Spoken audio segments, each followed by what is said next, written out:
They say that blood is thicker than water. From the moment we are born, we are taught a singular, universal truth. Family is everything. It is our foundation, our safety net, and the one bond that is supposed to be unbreakable. But what happens when that bond becomes the very thing that breaks you? Right now, across America and the world, there is a silent epidemic. It's happening in millions of households, yet it remains one of society's last great taboos. Adult children are making the agonizing decision to cut ties with their parents. Siblings are drifting into silence. It is called family estrangement. To the outside world, it looks like a sudden act of rebellion, a child being ungrateful, a parent being abandoned. But if you look closer, behind the silence, there is rarely a simple story of anger. Instead, there is a profound, complex psychology of survival. Why do people actually do it? Is it an impulsive decision, or is it a desperate measure to preserve one's own sanity? In this video, we are diving deep into the psychology of family estrangement. We will debunk the myth of the sudden break, explore the cumulative trauma that forces a person to walk away, and analyze the toxic dynamics from emotional neglect to narcissistic control that make no contact the only viable option. If you are struggling with guilt or trying to understand why someone you love has walked away, this is the explanation you've been looking for. This is the truth behind the silence. Let's begin.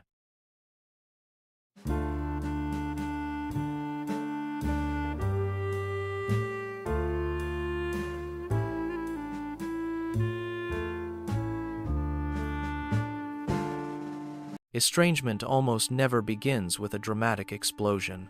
It begins with erosion, slow, quiet, almost invisible to everyone except the person living through it. For years, even decades, the relationship looks normal from the outside. Birthdays are celebrated, holidays are endured, smiles appear in photos. But beneath the surface, something is wearing down layer by layer. Not because of one catastrophic event, but because of hundreds of small ones that accumulate like sediment at the bottom of a river.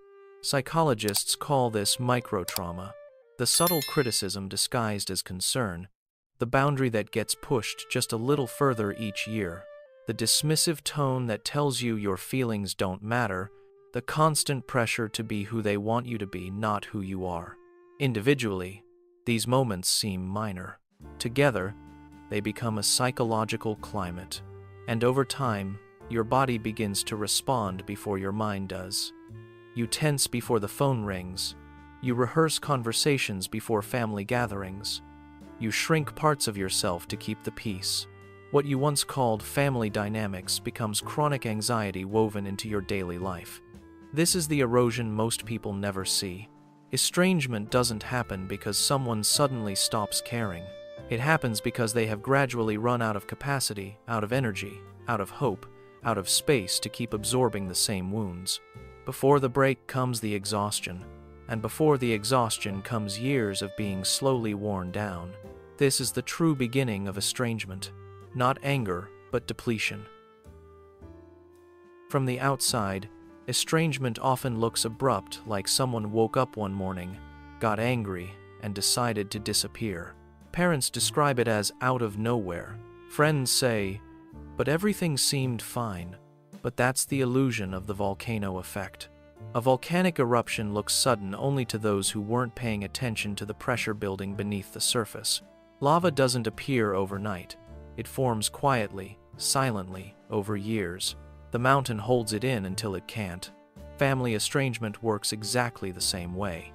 The final argument, the holiday meltdown, the hurtful comment, those are never the true cause. They're simply the moment the internal pressure becomes unbearable. The final trigger in a long chain of ignored boundaries, invalidated emotions, and unresolved pain. To the parent, it feels like, "You cut me off because of this." But to the adult child, it sounds like, "No, I'm stepping away because this has happened for 20 years. The break looks sudden only because the suffering was silent." Estrangement is rarely a reaction. It is a culmination, a release of years of pressure that could no longer be contained. And once the volcano erupts, everything changes. Long before someone chooses distance, many have already been cast into roles they never agreed to play. In dysfunctional or narcissistic family systems, identity is not discovered, it is assigned. And those assignments shape a child's entire emotional reality. There is the golden child, the extension of the parent's ego, praised, protected, idealized. Their purpose is to fulfill the family's narrative of success, even if it means sacrificing authenticity. Then there is the scapegoat, the one blamed for tension they didn't create. The truth teller, the emotionally aware member who refuses to accept the family's dysfunction as normal. Ironically, the scapegoat is often the healthiest one, but also the first to be pushed out when they stop absorbing everyone else's shame. But these aren't the only roles.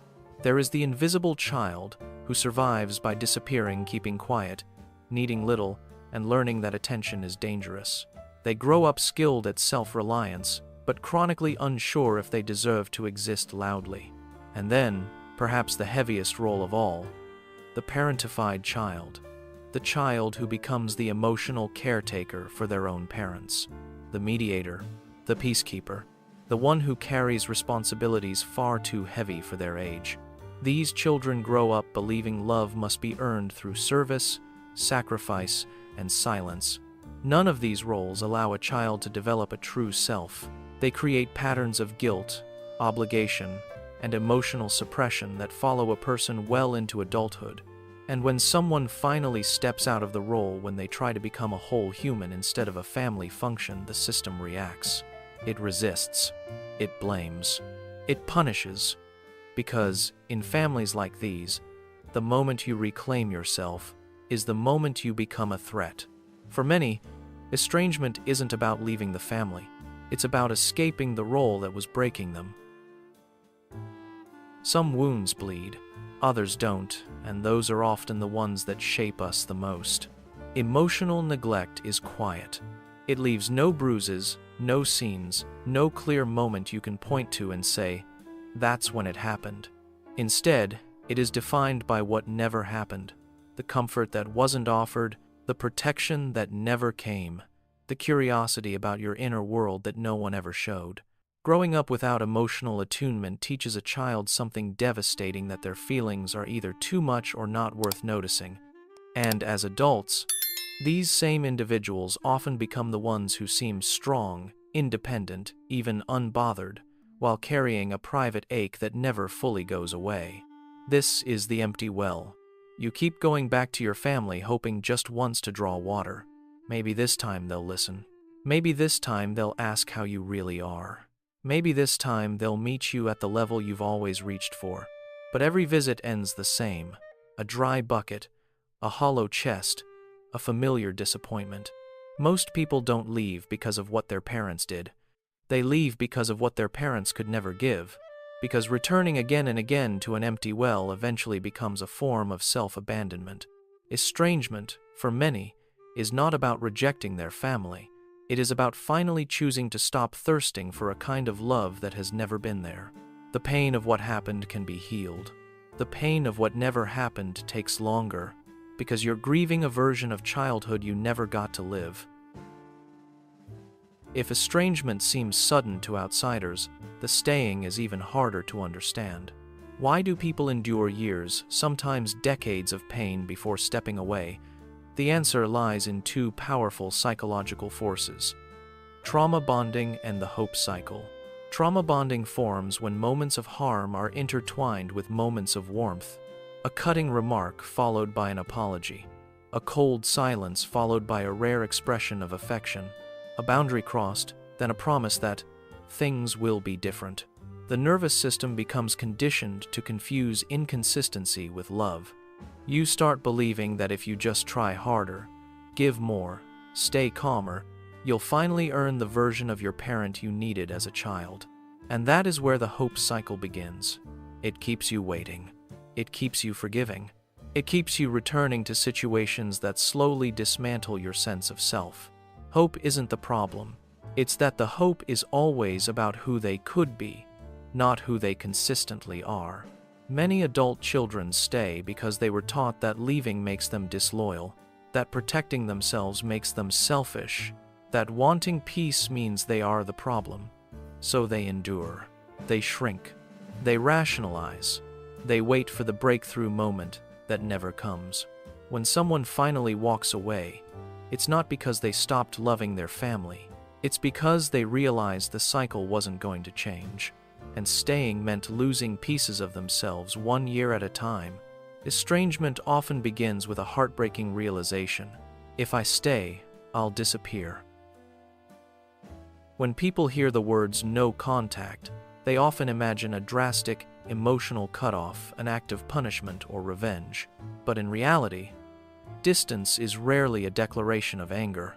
It is a strategy of survival, and it doesn't always come in one form.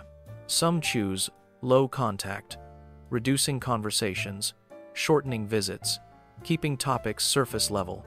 It's a way of saying, I still care, but I can't give you the same access to my inner life anymore. Low contact is often the first attempt at reshaping the relationship without ending it. Others use gray rock, a method designed to minimize emotional engagement. They become neutral, predictable, and unreactive because reacting is exactly what fuels the old patterns of conflict, manipulation, or guilt. Gray rock isn't coldness, it's self-protection. And then, after years of trying, some choose no contact. Not because they hate their family, but because every lesser boundary was ignored. No contact becomes the final tool, the last available way to stop the cycle, reclaim mental health, and rebuild identity. Psychologically, choosing distance activates grief, guilt, and relief all at once. You mourn the parent you hoped for, feel guilty for wanting peace, and breathe easier when the chaos finally stops. It is a deeply conflicted decision, one made only after every other attempt has failed. Distance is not rejection. It is clarity. It is the moment someone says, I can't change you, but I can protect myself. And for many, that distance, whether small or total, is the first time they finally feel safe. When someone chooses distance from their family, the world often assumes the hardest part is the separation itself. But the deeper pain, the part almost no one talks about, is the grief that follows. Ambiguous loss is a unique kind of mourning. It happens when the person you're grieving is still alive, still walking around, still posting photos at Christmas, yet emotionally unreachable. There is no funeral, no final goodbye, no ritual to help you move forward. Just a lingering ache, a question mark where clarity should be. You're grieving not only the relationship you lost, but the relationship you never had. The version of your parent who might have protected you, understood you, or loved you without conditions. And letting go of that imagined parent, the one you wished for your entire childhood, can feel like losing them twice. Then come the holidays. Thanksgiving tables with an empty seat. Christmas mornings that feel too quiet. Everyone else seems wrapped in warmth while you're navigating a complicated, invisible grief no one knows how to comfort. And yet, even in grief, there is relief. The anxiety is gone, the chaos has stopped, your nervous system finally exhales. But that relief often comes with guilt, as if choosing peace makes you disloyal to the people who raised you. This is the emotional cost of freedom. The heartbreak of choosing your well-being over your history. It is not easy, it is not simple, but for many, it is the only way to stop inheriting the pain they were never meant to carry. And healing begins the moment you realize you can mourn what you lost and still move toward the life you deserve.